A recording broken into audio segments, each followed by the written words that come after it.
Today we're going to talk about how to take an image, cut out the subject of the picture and put it on its own layer, and then the background will have a big hole in it, and we're going to heal the background and make it look like nothing was ever there. This is going to be split into a couple of tutorials. The first one is going to deal with how to cut out the image. The first thing I want you to do is click on, if you're in a PC, Edit Preferences. If you're on a Mac, click on the Photoshop icon here, Edit Preferences, and go to Tools. And here, check the box for Zoom with Scroll Wheel. Click OK. Now, in the latest version of Creative Cloud, there's a new tool. If you go 4 down, 1, 2, 3, 4, and click and hold here, what we're looking for is the Object Selection tool. And I want you to set the mode at the top to Lasso.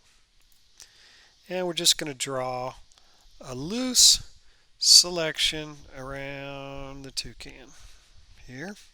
Okay, so we can see the Photoshop did a pretty good job of cutting it out, but there's a couple of spots that didn't work out for us, and so we're going to have to fix those up a little bit. So what I want you to do is to go and get the Polygonal Lasso tool. This is the third tool in the group, and if you click and hold on it, it's the middle one, Polygonal Lasso tool. And since you turned on Zoom with Scroll Wheel, you can just scroll the mouse and zoom right in here. So what I want you to do, using the Polygonal Lasso tool, you're going to hold Shift and click somewhere in here, right around the edge between the beak and the feathers. And we're going to start drawing out a line. You're just going to click, click, click as smoothly as you can, right along the line or slightly inside the line. Along the line is good because we're going to alter the selection anyway later. Now, to finish out this selection, all you have to do is hit the Enter key, and you'll see that that area is now selected. Now, I'm holding down the space bar, and that allows the temporary use of the hand tool, which allows us to move around the image without changing anything in the image. And we're going to do the same thing again. We're going to hold the Shift key, and somewhere close to the line we're going to click and just kind of sneak up on that edge here like so. Now I snuck something in here on you. I used 1 pixel of feather in here, and I do recommend you use a little bit of feather on these images. This image is let's see, I think about 2,000, that's 2,800 pixels wide, so it's sort of in the medium range. If you're shooting pictures with a new camera, it's going to give you 4,000 plus pixels, maybe even more depending on how you have it set up. So the amount of blur that you add just depends. I'm going to hide this for a minute. Controller Command H so you can see the edges. And if you go way in, you'll see that edge has just a little bit of softness to us. Some places more than others. And yeah, you can really kind of see that softness down here. So that's why we add a little bit of blur. And we have another opportunity to do that here in a second. So don't worry if you didn't do it, because I didn't tell you. Anyway, we're going to show the lines again. Controller Command H, and there our lines are back again. The next step for us is I need to go back and click one of these selection tools here. And you will see a button for Select and Mask up here. Anytime you use one of these 3 selection tools, any one of those, Select and Mask is going to be one of the options up here. We'll click on Select and Mask. And we're going to come over to the right, and we're going to click Smart Radius.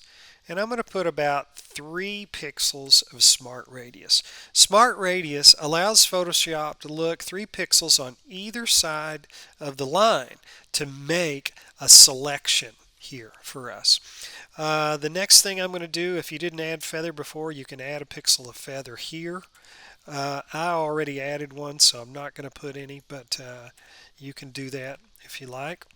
And what we're going to do now is we're going to work on this area with the feathers. So I'm just going to click on the little magnifying glass here and just zoom in a little bit.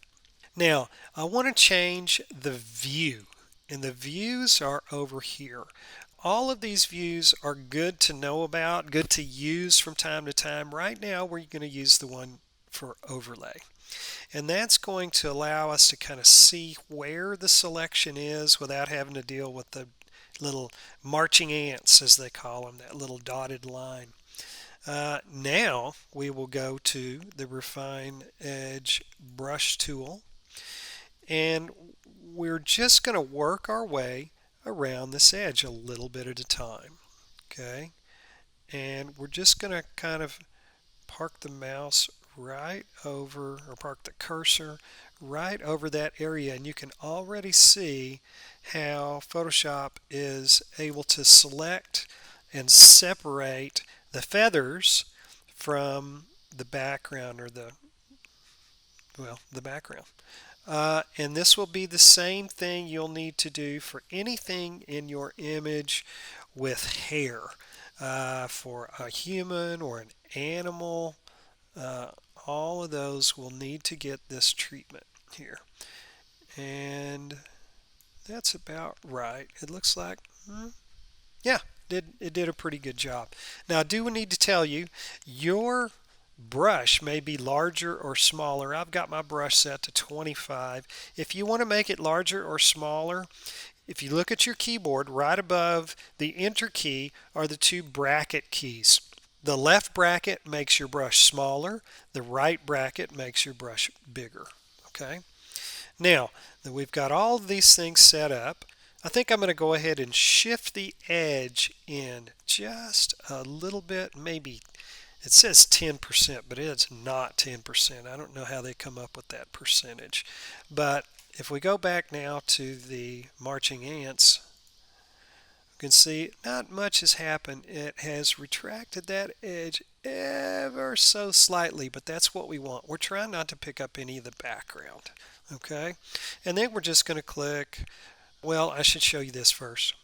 If we go to the bottom, just check and make sure this is set to Output to Selection. Output to Selection, and click OK. Now, before we go any further, we need to make a copy of the background layer. So there's two ways we could do it. One, we could just drag it over this little plus icon down here in the bottom, or we can right click and say Duplicate Layer. And we'll use that method, Duplicate Layer. We're going to name this BG. Okay? And we're going to turn that one off. We don't need it for now. That's just a backup. Always keep a backup before you do any work that's destructive to these layers. And so from here, we're going to cut this foreground image. Control or Command if you're on a Mac, X.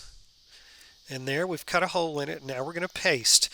Control or Command if you're on a Mac, Shift V, because that's paste in place. Sometimes it doesn't appear exactly in place. And now you can see where we have this little area around the edges that's appeared.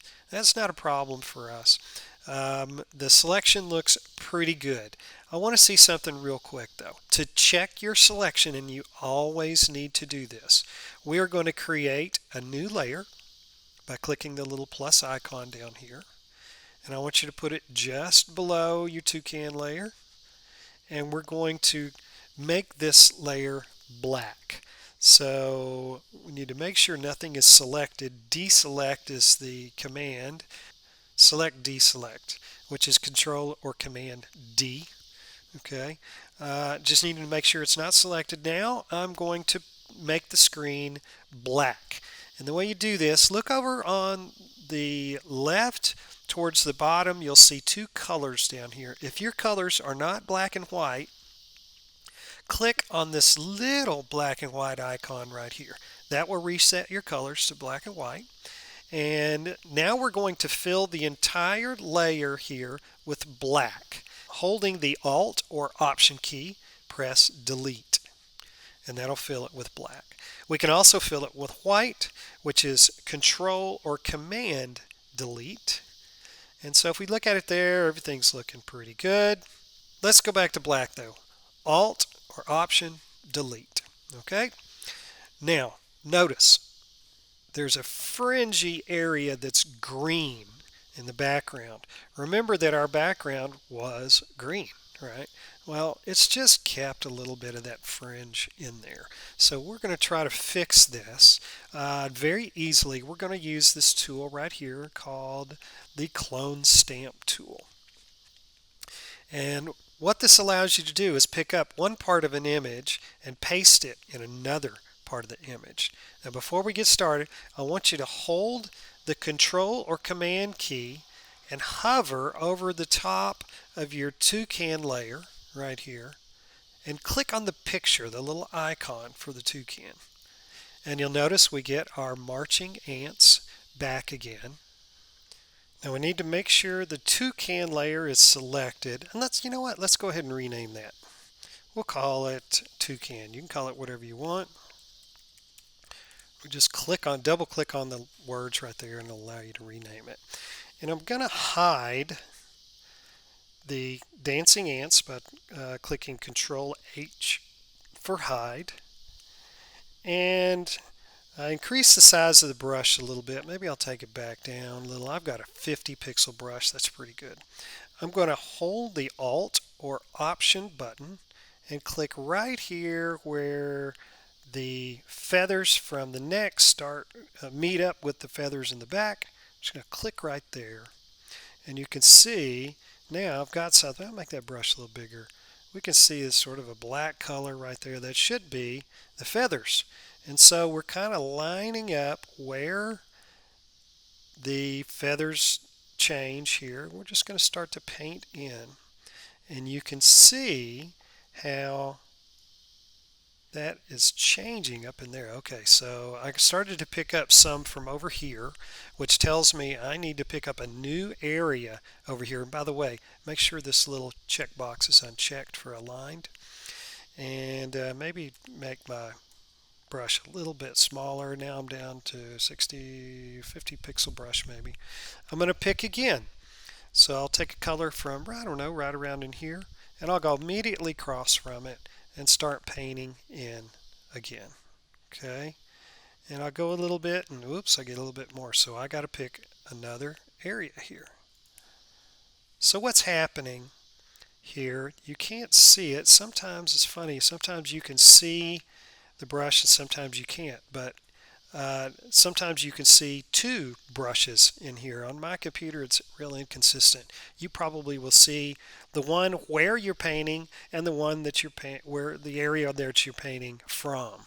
So anyway, I'm going to keep on going up the row here a little bit. Just going to keep on painting that area in, choosing new areas as I go until I get to the top. And that's it. Looks pretty good. It's certainly a lot less prominent than it was. And that's one of the things I'm looking for. I'm looking for a good selection in here, which will go back to white. Control Delete. Whoops. Deselect. Control D. Now Control Delete. I'm looking for some nice detail in any feathers or hair. Okay, and I'm also looking for any fringe that shows up over here, colored fringe, and we see that in this case, see that over white. So it's real important that you use this extra layer to check your selection and see if there's anything else you need to work on in here. Now at this point you don't need the white layer 2 anymore, so we can delete that right there, and we can turn off our toucan layer. We're good there. Okay, now we're going to fill the background layer to make it look like there was never anything there, and we're going to do that by first of all selecting the toucan selection. So we're going to go back and hold the control key and hover over the toucan layer and click on the little icon, and that will give us our selection. And we're going to make the selection a little bit bigger. So we're going to go up here to Select, Modify, Expand. And let's try 20 pixels. I want to get a little bit outside, just make sure there's plenty of room out there when we fill with this. Okay. Now make sure you've got the background layer selected, and we're going to go to Edit, Content Aware Fill. Now you might get this little nag screen right here. If you do, just click OK. What that's telling you is that you don't have auto selected. I'm going to go over here and click auto, and this will show you what we got. It has automatically, Photoshop has automatically determined that all of this area is good for you to copy from. If you decide any parts of this area are not good, for instance, I just want to tell Photoshop to ignore this white stuff in here, and so I'm just going to sort of go around in that spot right there and kind of get rid of that. Now everything in the green is what it's going to use to fill with. And if we look over here on this side, you can see what a great job it's doing filling this area. It just looks like it was never really there. So I want to show you another way to do this though, since we're in this dialog. I do want to come over here and click Custom. Okay. And now you can see that green stuff, that green overlay is gone. And now you can see that the cursor that did have a little minus in it now has a plus in it. And that's going to allow you to manually select any areas that you want to use to fill. Okay. So if you have stuff in your background that just doesn't match up, little extraneous things in the background, trees or buildings or anything that's really not something that you want Photoshop to use to fill with, then just don't choose it. Okay, we'll go right in here, get all this, and we'll watch what happens over here on the right hand side, and there we get roughly the same results. Okay, so either way that you do it, whether you use auto or custom, just kind of be mindful of what you're picking up in the background there. We're going to click OK. And there it is. We're going to deselect. Control D to deselect. There is a couple of things that we need to do. Here we go. We're going to turn back on the foreground layer. So we got foreground and background. The pristine layer, the backup layer, is still there. We want to keep it. Okay. We just don't want to turn it on. So I want you to click File. Let's do Save As, and I want you to put it in your cloud storage, and so I'll save it as toucan.psd. I'm going to save that right there. So this is our pristine file. Okay, down here it's reporting this is a 50 meg file. It's probably bigger than that actually, but it's way too big for you to upload for school. Okay, this is the image, this PSD, this Photoshop file, Photoshop document, is the one that you're going to use to edit with. It's the one that you're going to use in After Effects to create your animation. But we all need to look at your image to critique you for class. And there's some stuff you need to do to create a much smaller version that you can upload for class. So the first step to make this image a lot smaller is to make it smaller. We're going to go to Image, Image Size. And I want you to make sure pixels is what you've chosen right here. If you choose inches, we're in big trouble. Okay. Let's set the width to 800. Okay. And click OK. And that will make this image a lot smaller. It's now 800 pixels wide by however much. Okay, now we're going to go to File, Save As, and we're going to change Save As type to Photoshop PDF. PDF. I know it's confusing. We got PDF, PNG, PSD. We got lots of P's in there, but it's important that you delineate between these. Why don't you, let's say this is a different name. Your last name, project to be. Okay, I'll save it right here. Again, in your cloud storage, and this little dialog is going to come up. The Adobe PDF preset right here, you need to set to the smallest file size. Okay, and click Save PDF. All right, so you now have two versions of the file. One you're going to use to create your animation. The other one, the PDF, is the one that you're going to upload to class. And the difference is pretty staggering. Here it's now reporting this is a 4 meg file. It's probably a little less than that actually. So 4 megs versus 50 megs. Guess which one your clients would prefer to download? Okay. Besides that, you don't want to be giving your clients a pristine version of anything. It's your intellectual property, so don't give it away.